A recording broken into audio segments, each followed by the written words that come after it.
بسم اللہ الرحمن الرحیم۔ السلام علیکم ورحمۃ اللہ وبرکاتہ۔ محترم ناظرین، کیا آپ قرآن کریم کی بنیادی معلومات حاصل کرنا چاہتے ہیں؟ اگر ہاں تو آئیے آج کی اس ویڈیو میں ہمارے ساتھ بنے رہیے۔ ہمارا سب سے پہلا سوال یہ ہے کہ رسول اکرم صلی اللہ علیہ وسلم نے تلاوت کلام پاک کا کیا اجر بتایا ہے؟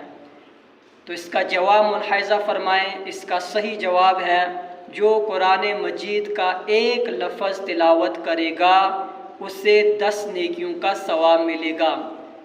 اگر ہم قرآن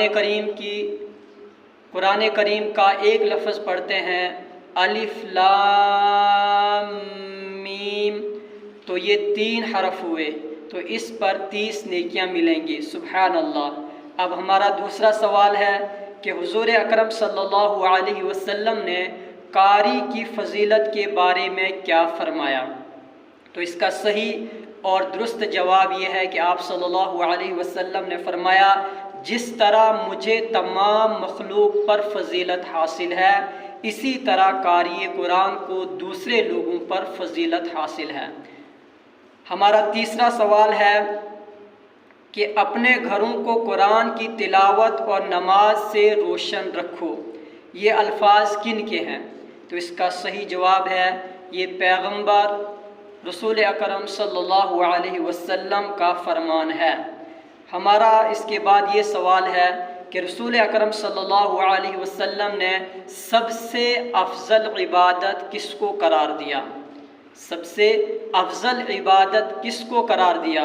تو اس کا صحیح اور درست جواب یہ ہے کہ آپ صلی اللہ علیہ وسلم کا ارشاد ہے، میری امت کی سب سے افضل ترین عبادت تلاوت کلام پاک ہے، اس لیے تلاوت کلام پاک کا خوب اہتمام کریں۔ اس کے بعد ہمارا سوال ہے کہ حضور اکرم صلی اللہ علیہ وسلم نے اللہ کا دسترخوان کس چیز کو فرمایا؟ تو اس کا صحیح اور درست جواب یہ ہے کہ آپ صلی اللہ علیہ وسلم کا ارشاد ہے، تلاوت کلام پاک اللہ کا دسترخوان ہے، اسے نہ چھوڑو، یعنی ہمیشہ اس کی تلاوت کرتے رہا کرو۔ اس کے بعد ہمارا سوال ہے کہ رسول اکرم صلی اللہ علیہ وسلم نے قرآن پڑھنے پر کس انداز میں زور دیا؟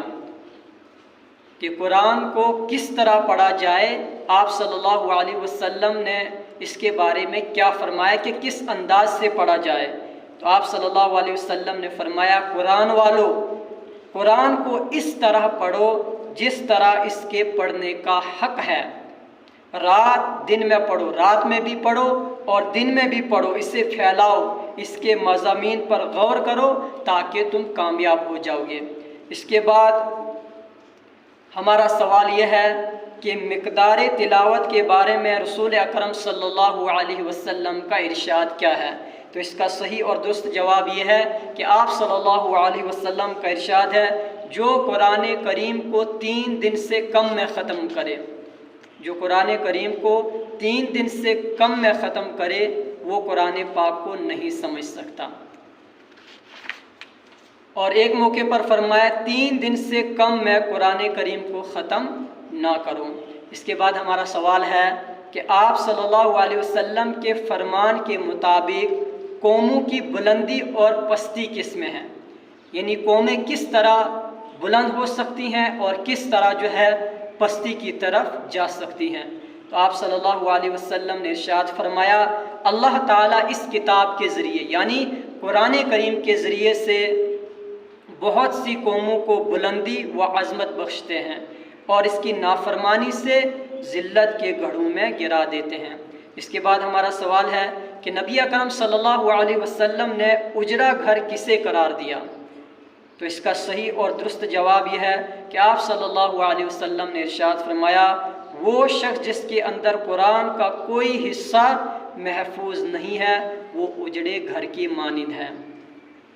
اس کے بعد ہمارا آپ سے یہ سوال رہے گا کہ قرآن کریم کی سب سے چھوٹی سورت کا نام بتائیں۔